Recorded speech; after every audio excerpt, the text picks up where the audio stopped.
Oke, recording start. Bismillahirrahmanirrahim. Assalamualaikum warahmatullahi wabarakatuh.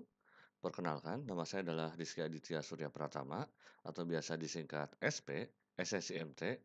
Lalu di video kali ini, yaitu mata kuliah Biokatalis dan Informasi Genetik. Pertemuan dua ini, saya akan membahas mengenai aspek umum enzim atau apa sih biokatalis itu. Jadi, saya akan menjelaskan enzim secara umumnya itu dan peranan enzim sebagai biokatalis. Itu kira-kira inti dari video kali ini. Oke, seperti biasa, sebelum saya mulai masuk ke materi, saya akan memberikan suatu video singkat yang judulnya adalah Enzymes and Activation Energy. Sumbernya dari Ricochet Science YouTube channel, yaitu merupakan ya video tentang enzim dan juga energi aktivasi secara singkatnya dan supaya kebayang gitu, apa sih enzim itu dan bagaimana cara kerjanya. Oke, mari kita tonton saja dulu.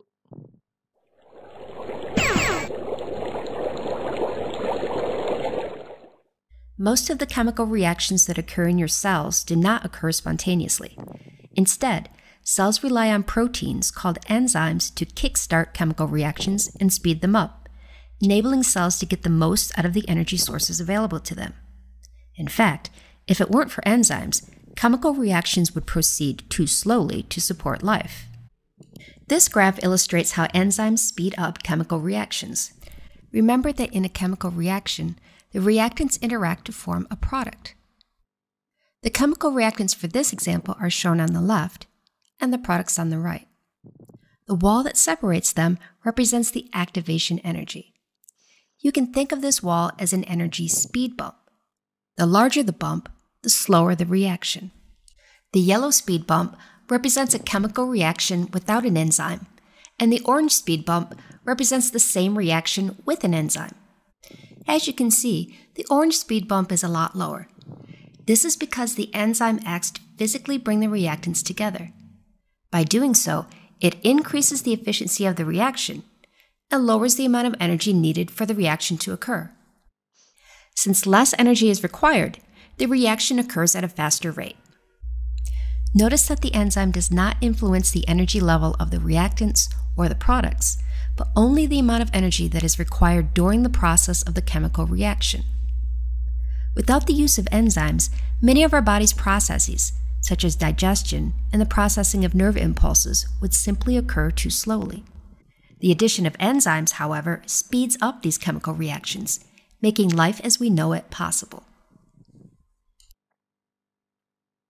Oke, kira-kira seperti itulah gambaran paling simpelnya mengenai enzim ya dan juga energi aktivasi yang merupakan mekanisme kerja enzim. Berikutnya saya akan masuk ke enzim. Jadi sesuai dengan nama mata kuliah ini yaitu biokatalis. Apa sih biokatalis itu? Jadi yang namanya biokatalis itu adalah enzim ini. Di mana by definition enzim adalah suatu biokatalisator. Jadi katalis untuk reaksi-reaksi biologis. Di mana dalam definisi umumnya adalah suatu bahan yang berfungsi mempercepat reaksi kimia dalam tubuh makhluk hidup, ya. Ini dalam tubuh makhluk hidup ini yang utamanya, karena kalau suatu bahan yang berfungsi mempercepat reaksi kimia itu namanya katalis. Tapi karena dalam tubuh makhluk hidup, makanya ada biokatalisator. Nah, lanjut. Tetapi zat itu sendiri tidak ikut bereaksi karena pada akhir reaksi terbentuk kembali. Jadi hanya sebagai wadah atau sebagai ya penyedia supaya si reaksi itu lebih mudah dan lebih cepat terjadi gitu. Oke, next.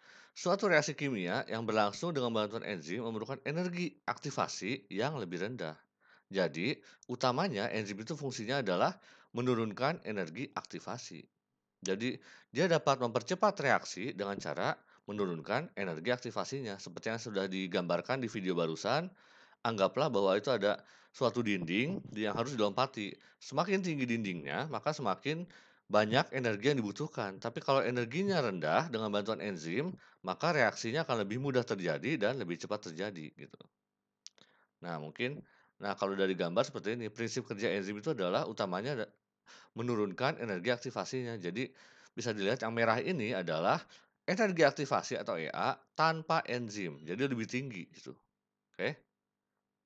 Pada saat terjadi reaksi. Sedangkan dengan adanya enzim, dia akan menurunkan energi aktivasi sampai minimal setengahnya gitu. Jadi energi aktivasi dengan enzim itu berkurang jauh dibandingkan tanpa enzim sehingga reaksi lebih mudah terjadi dan juga lebih cepat terjadi mulai dari reaktan menjadi produk gitu. Oke. Itu kira-kira mengenai prinsip kerja enzim secara umum. Punten. Berikutnya adalah struktur enzim. Jadi suatu enzim secara full dinamakan namanya holoenzim itu tersusun atas bagian protein dan non-proteinnya. Yang protein disebut apoenzim, yang non-protein disebut kofaktor. Kofaktor ini dapat berupa ion logam biasanya, misalnya Cu, Mg, K, Fe, atau Na yang menempel pada enzim. Ada juga namanya koenzim, yang merupakan menempel tapi berupa bahan organik, misalnya di vitamin B, atau seperti ini contohnya.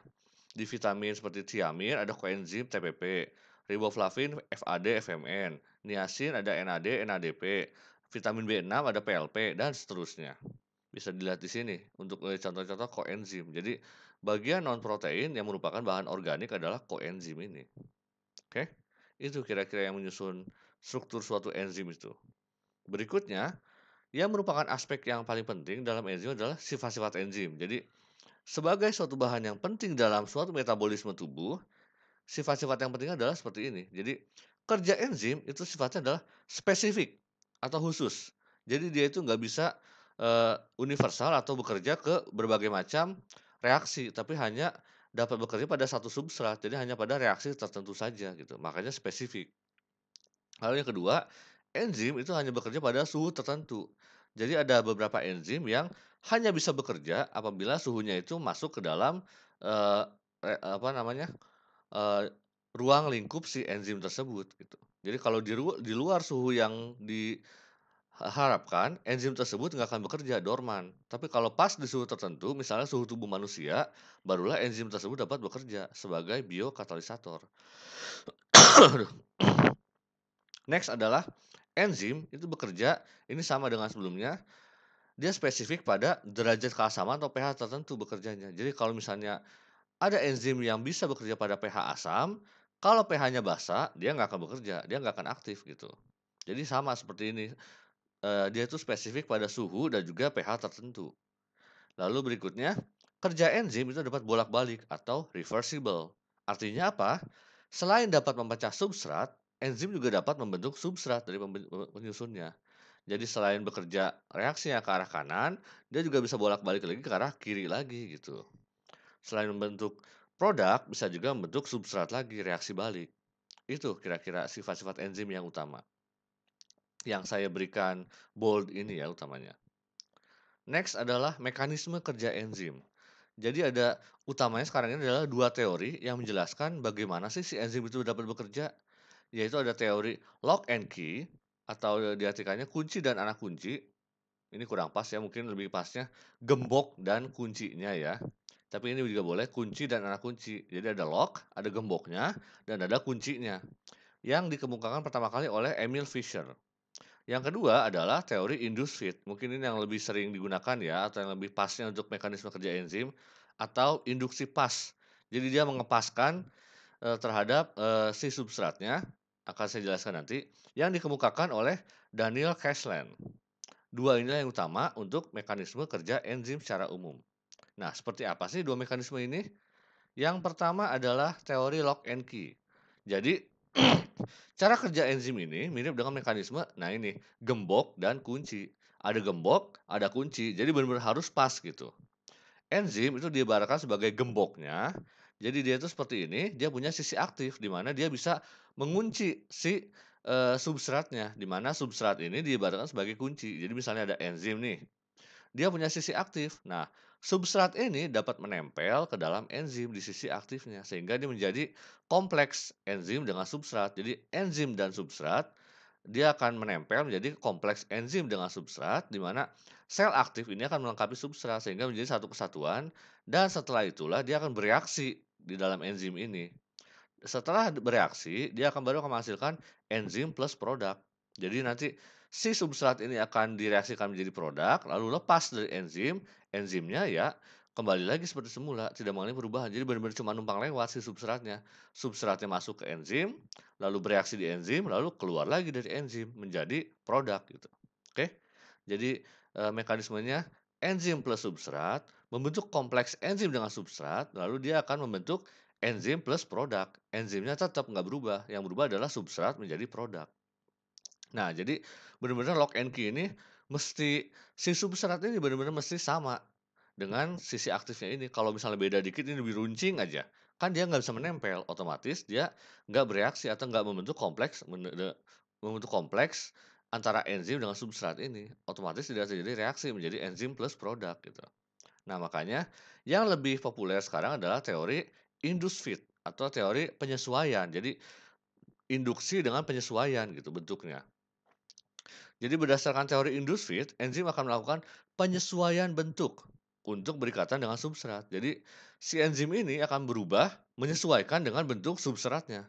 Jadi tujuannya apa? Untuk meningkatkan kecocokan dengan substrat dan membuat ikatan enzim substrat lebih reaktif. Jadi kalau di sini ini lebih fleksibel si enzimnya. Ada substrat nih bentuknya seperti T dan juga ada yang runcing seperti V ini. Enzimnya sisi aktifnya kan beda banget nih. Tapi dia bisa menyesuaikan dengan bentuk si T ini sehingga si substrat ini bisa masuk ke dalam enzim membentuk kompleks enzim substrat. Yang awalnya seperti ini jadi runcing sehingga yang T dan V ini bisa masuk gitu kan. Jadi makanya dia menyesuaikan dengan bentuk si substrat. Barulah dari situ si substrat ini bereaksi dalam enzim dan akhirnya dia akan baru lepas menjadi produk lagi. Nah ini makanya yang lebih sering digunakan dalam teori atau mekanisme kerja enzim adalah teori induced di mana enzim itu akan menyesuaikan dengan substratnya, nggak mesti klop banget seperti lock and key ini. Jadi ini kan kalau misalnya ini agak runcing sedikit aja, si substrat nggak bisa masuk. Tapi kalau ini, walaupun ada yang runcing, si enzim yang menyesuaikan sehingga tetap bisa terbentuk kompleks enzim substrat dan tetap reaksinya bisa terjadi sehingga membentuk enzim dan produk dikeluarkan dari sini gitu. Itu kira-kira mekanisme kerja enzim secara umumnya. Oke, itu saja mungkin yang bisa saya jelaskan di video kali ini. Terima kasih banyak sudah menonton video ini sampai akhir. Jangan lupa klik like, komen, dan juga subscribe channel saya ini. Wassalamualaikum warahmatullahi wabarakatuh.